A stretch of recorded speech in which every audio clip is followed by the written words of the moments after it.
From railways to commercial seaports, China is working to build a trade and infrastructure network connecting Asia with Europe and Africa. Hello, I'm John Terrett, filling in for Anand Naidu, and this is The Heat.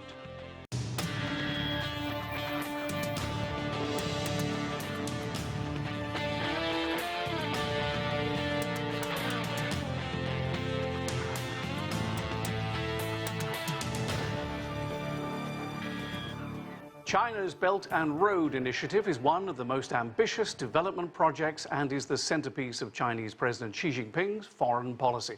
Our next guest traveled to China's border regions and across Asia to learn firsthand about China's global rise and its challenges. The book is called China's Asian Dream, Empire Building Along the New Silk Road. And its author, Tom Miller, joins us now from Oxford, England. Tom, welcome. You spend quite a lot of time researching China in your everyday life, don't you? Tell us about what you do. That's right, John. First, I'd like to say it's a pleasure to be here today. Yes, I've been researching China now for getting on for 20 years, actually. I lived in Beijing for 13 years. I was based in Shanghai for a year as well, and I've been writing about it for the last, decade or more. I wrote my first book about urbanization in China, so I've traveled widely across the country. I've been to more than 100 cities in China. And more recently, I've been looking at what China has been doing over its borders, particularly its sort of ambitions in Asia. So you wanted to look at Chinese foreign policy as it might extend further out beyond the country's borders in the years ahead. Is that it? That's right. I think initially I was kind of particularly interested in what was happening on the ground. I did a piece sort of back in early 2013 on what was happening in Burma, Myanmar. That got me thinking about sort of what you might call China's expanding tentacles over its borders. And people had written books about China in Africa, but nobody had really written a book about what China was doing in its neighboring countries. And so that's where I really started. So I was interested in what ordinary people were doing there, sort of market traders, those kinds of people, and small companies. And from there, I started to look more at sort of foreign policy and the top-down initiatives coming out of Beijing. And what was the highlight of your trip? Could you tell us some of the things that really stick in your memory? Well, it wasn't one trip, it was many trips. So for the book, I traveled to around a dozen countries and regions of China. I think one place I particularly enjoyed, though, was traveling over the border down in southwest China, over the Yunnan border into Laos, where I then spent some time in the Golden Triangle, which is where Laos, Burma and Thailand meet. So the Mekong River there divides the border of those three countries. And on the Laos side of the river, there's a special economic zone. It's called the Golden Triangle Special Economic Zone. And really, it's become a sort of mini Chinese colony. So it's sort of run by a businessman who comes from northeast China. And all sorts of interesting things happen there. There's a huge casino in the middle of this place, and it's quite a strange place because as you walk in, you're in Laos officially, but you walk into this place and your phone switches onto China time, so it switches forward 1 hour, and suddenly it's on China Mobile, and for all intents and purposes, you're suddenly in a little piece of China abroad. And I can talk some more about that, but I thought that was a particularly interesting experience. Now, in 2012, when Chinese President Xi Jinping came to power, he, in the earliest stages of his presidency, began talking about the great rejuvenation of the Chinese nation. What do you think he meant by the great rejuvenation of the Chinese nation back in 2012? Right. Well, I think this really relates to what Xi Jinping called the Chinese dream or the China dream. And this really was the sort of starting point for my book. And the title of the book, China's Asian Dream, is really a play off that. And I think it essentially means two things. Firstly, it's about creating a modern, prosperous China for Chinese people to live in. That's the first thing. And I think the second thing, though, is about restoring China's primacy in Asia, I think, as China sees the world. And I think a good way of understanding this is to look back to Xi Jinping's first public act as General Secretary of the Communist Party. So Xi Jinping took over in late 2012, and the first thing he did was to go to Tiananmen Square in central Beijing and to visit the National Museum there. And not coincidentally, he visited a special exhibition which was called The Road to Renewal. And what this exhibition showed was sort of 60 years of China under communist leadership, and this was a propaganda fest for all intents and purposes. But it was showing how China had been a sort of battered country, and under communist leadership, it had come back and was becoming strong once again.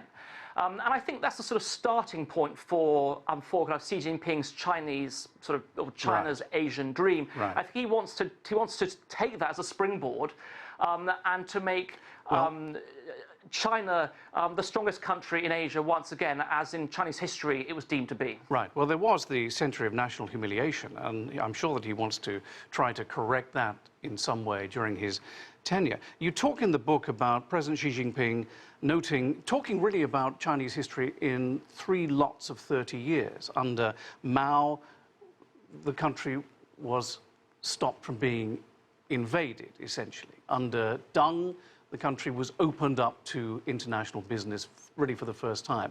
Now, under Xi, a chance to make China great again. Does he mean in the entire world, or does he mean in the region, do you think? I don't think it's entirely clear. I think initially the emphasis is really on Asia. As you mentioned, China. It looks at history in a way possibly that Western countries don't, and you quite rightly mentioned a century of national humiliation. China 200 years ago, 250 years ago, was the great civilization state in Asia. It was a country or state to which its neighbors paid tribute. You can argue as to what that means, but China did fall. It was the celestial empire, and it was brought to its knees. And so what Xi Jinping is trying to do is to make China great again on the international stage, to put it into Trumpian terms. And yes, from what I hear, and of course I haven't heard this from the horse's mouth, no. Xi Jinping does look at modern history in sort of 3 30-year periods. So Mao Zedong made China strong again. Deng Xiaoping opened up the economy and made China rich again, or put it on the road to being rich again. Yes. And Xi Jinping is trying to make China great again on the international stage. But I think initially the focus is Asia. If China is to be a great international country, it has to be great in its neighborhood first. Okay. And staying with Asia, when the Chinese look out from Beijing, you say in the book that they see all sorts of countries that have either defense or trade ties with the Americans. I can rattle them off. South Korea, Vietnam, Japan, Australia, the Philippines, Singapore, Thailand.